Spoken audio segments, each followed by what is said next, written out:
In this video, I'm going to talk about Combat Patrol for the upcoming 10th edition Warhammer 40,000 and why it's important for the hobby. I just wanted to have a bit of a chat about my thoughts on the upcoming version of Combat Patrol, and by extension, the upcoming version of Warhammer 40,000. So, back at Adepticon time, I think it was on Wednesday night of Adepticon, they announced the new 10th edition, although they don't call it 10th edition, they always just call it the new edition, but they announced the new edition, which is the 10th edition of Warhammer 40,000, which surprised pretty much nobody. It had been 3 years since the last edition. They seem to be on that 3-year kind of tip. And so, yeah, there you go. Everyone kind of expected it, except for the people that got up and left.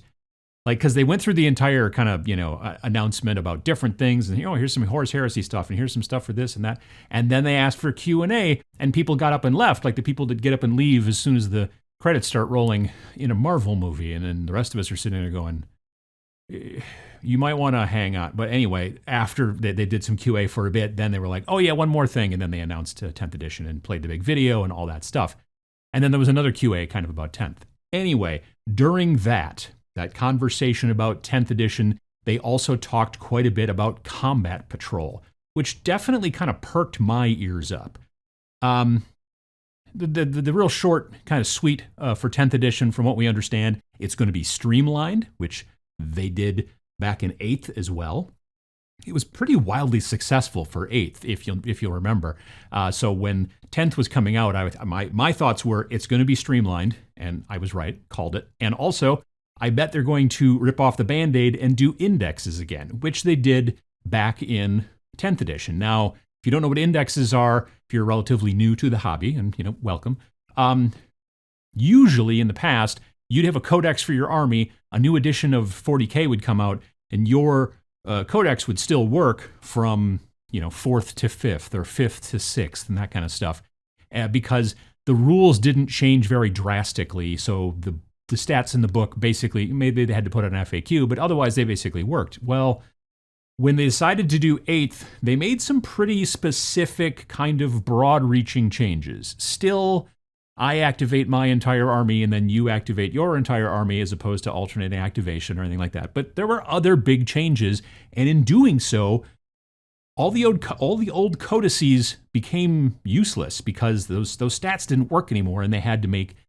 new books with new stats. Now, they can't put out, 25 or 30 codices all at once. Lord knows people would love it if they would, but I'm in book layout mode right now for me and Vince's next game for Snarling Badger, and I know how long it takes. And so, yeah, coming out with all those books at once, I don't care how big of a company they are, it's not going to work out. So they instead came out with these indexes, which were just these printed books that just had the stats in them. No fluff, no extra stuff, just fluff, or just the stats, and maybe some pictures here and there. And each book, like there was 2 books, I think, for the Imperials, so you'd have a bunch of stuff in one book and a bunch of stuff in the other. So you didn't have to buy separate books. Like you could buy a book and maybe potentially both your armies might be in the same book, that kind of thing.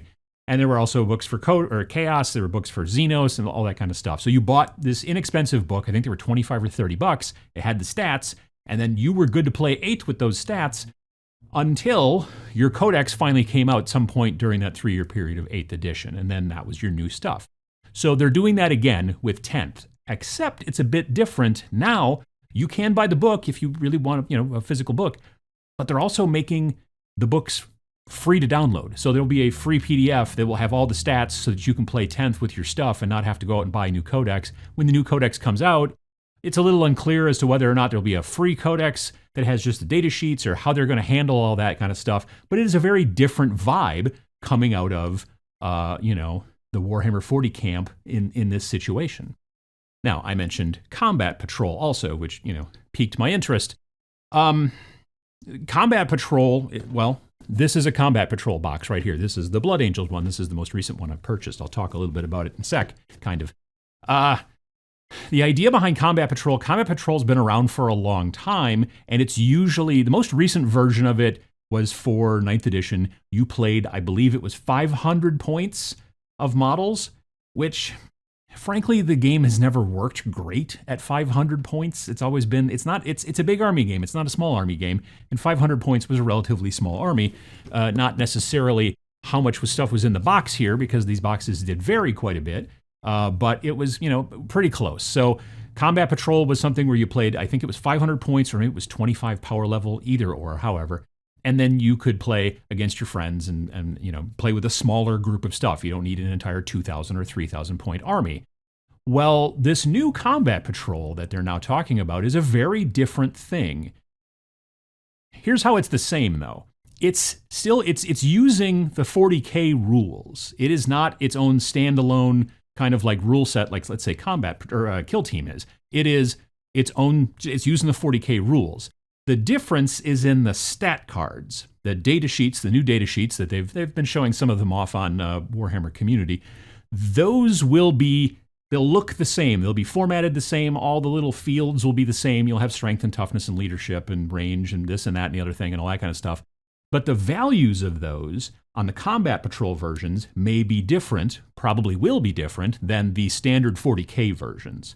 So if there's 3 or 4, let's say, special abilities you have on your card, the Combat Patrol version of it might only have 1 or 2. Or your strength might be this in 40K, but your strength is this in Combat Patrol. They haven't really gone further yet and said what that is about, but the reason they're doing that is because by playing Combat Patrol, they want you to learn 40K, not learn a different game and then hopefully eventually learn 40K. They want you to learn 40K, but they have to make these boxes kind of balance each other, and in some situations that's kind of hard.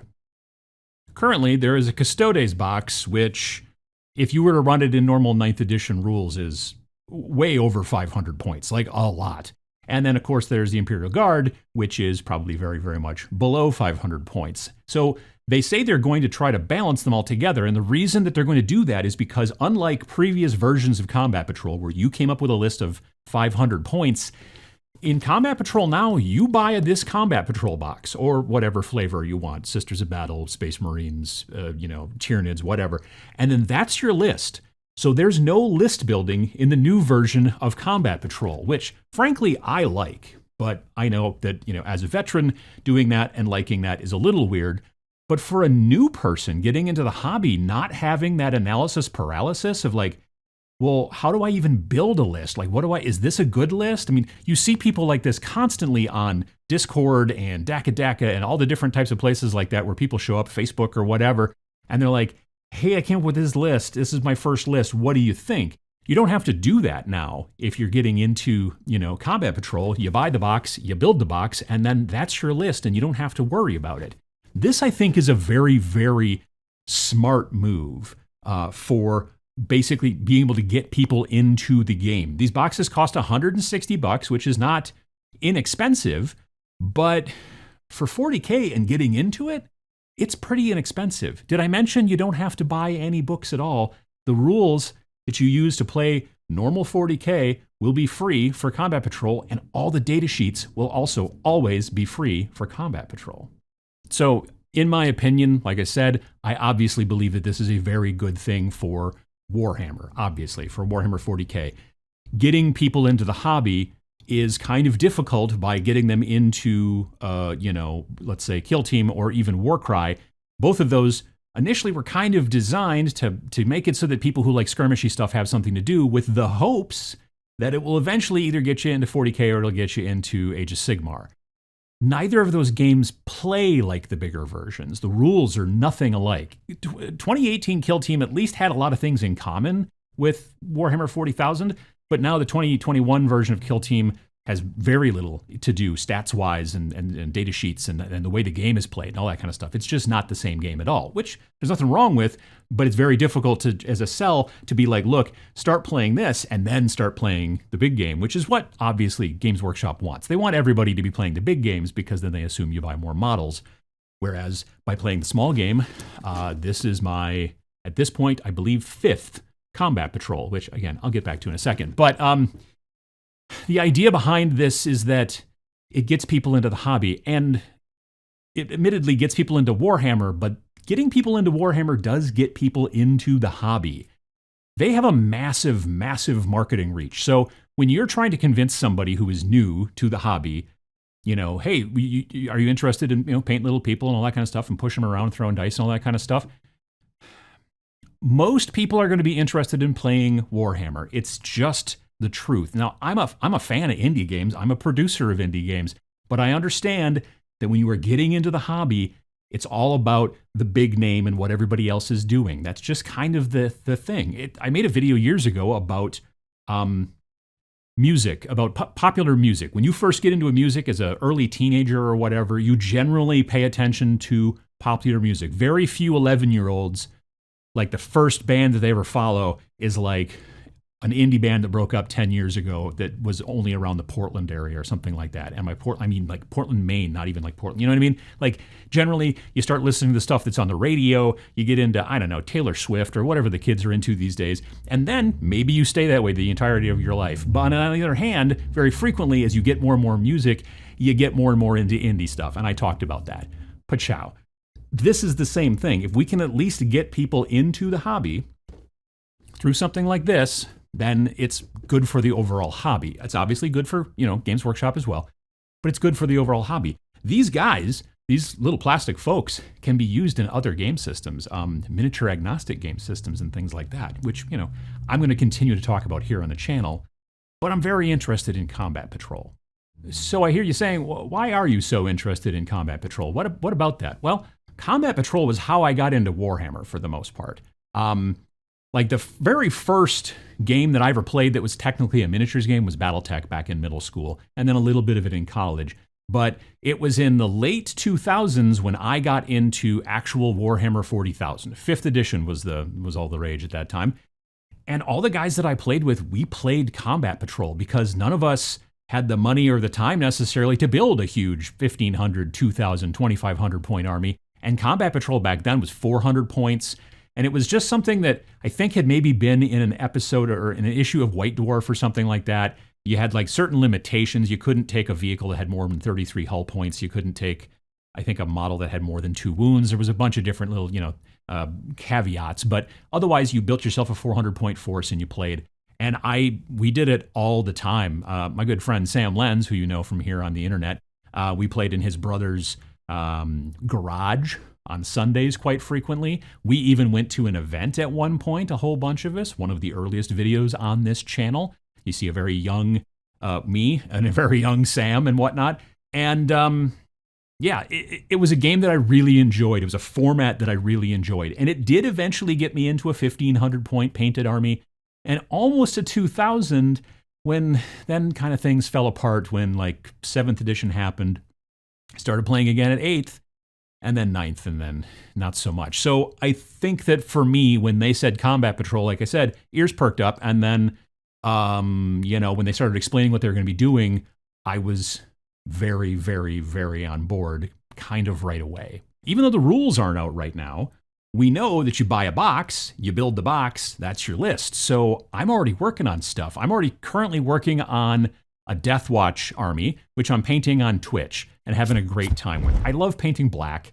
So I'm kind of using some new techniques on that, and it's turning out really cool, and I'm really enjoying that. After the Deathwatch, my next plan, and the Deathwatch is 15 models. It's like 10 intercessors, 3 aggressors, an apothecary, and a lieutenant, primaris lieutenant, of course. Next, after that, will be Astra Militarum, which is considerably more models. There's Armored Sentinel. There's like 20, shock troopers. There's, I think there's a couple of those gun emplacements. There's like a command squad and all that kind of stuff. So that's like, I don't know, something like 26, 28 models. I'm not quite sure. And then after that, I'm either going to do Adeptus Mechanicus. Again, I currently own all these boxes now since the announcement back, at Adepticon. And then it's either going to be Adeptus Mechanicus or the Blood Angels, which I just recently picked up. I got a good friend who's a big Blood Angels fan, so I'm going to build and paint this so that if we get the chance to play, then he'll have something to play with. I'm also going to eventually do Tau probably as well, but they will most likely be last. The thing that's interesting about Tau, in my opinion, is that was the first Combat Patrol that I ever built. That was the first army that I ever got into when I got into 5th edition. It was Tau. And so I'm thinking real hard about when I do the Tau eventually, I'm going to do basically an update on the original paint scheme that I did on my original Tau Combat Patrol back in, like I said, the late 2000s. I primed them all with a dark red auto primer and then sprayed them from above with a bright orange rattle can, which was early Zenithal. I'm a trailblazer. And then after that, I went through and did a lot of washes, and then I did some details and all that kind of stuff. And that was, at this point now, 15 plus years ago. So yeah, I've already got myself a roadmap of the things that I'm going to be doing with, Combat Patrol within my own hobby, and I'll continue to be talking about it here on the channel because I think it, like I said before, it's a really good way to get new people into the hobby. So will I continue to be talking and playing indie games as well? Of course. The channel's mission really is to get people into wargaming and the wargaming hobby, like the playing and the painting and the building and all that kind of stuff. It is admittedly much, much easier getting people interested in Warhammer when you've got the movie, well, eventually the TV shows, you got Henry Cavill painting, you got video games, you got all the stuff that they see at the stores, and now Combat Patrol as well. So it's a lot easier to get people into the hobby through currently Warhammer, and we will see how they keep fostering this as we go forward. I'm not completely saying everything is kittens and roses, but right now this is a great step in my opinion. So there's that, but I still love indie games. I still love weird models from strange, companies that you probably haven't heard of. I still will be doing Why I Like It episodes about things that are not Games Workshop or, whatever that I like. Just because I want to still be able to shine a light on smaller creators and get stuff out there, because you start out, like I said, all into Taylor Swift, and then eventually, hopefully, you'll get to the point where you start looking at indie stuff and you start listening to the Stooges, which, or whatever. You're going to end up listening to something that's a little bit more indie or maybe harder to find. It's not played on the radio all the time. I guess the Stooges aren't exactly indie these days. They're kind of oldies, really. So I look forward to finding out more about Combat Patrol in the upcoming months until release. Hopefully they'll start giving us a little bit more information. They've teased that they're going to have a new article about it soon on Warhammer Community, so looking forward to that. I also look forward to building and painting the different forces that I've picked up. Again, floating El Camino, definitely looking forward to that. And I'm also looking forward to the nostalgia that's already started to bring me into this. What do you think about the new Combat Patrol? Are you going to be playing it? And if so, which box are you planning on picking? Let me know in the comments. If you enjoyed this video, I'd really appreciate you hitting the like button. It helps get these videos out to more people, and subscribe if you haven't. Thanks for watching.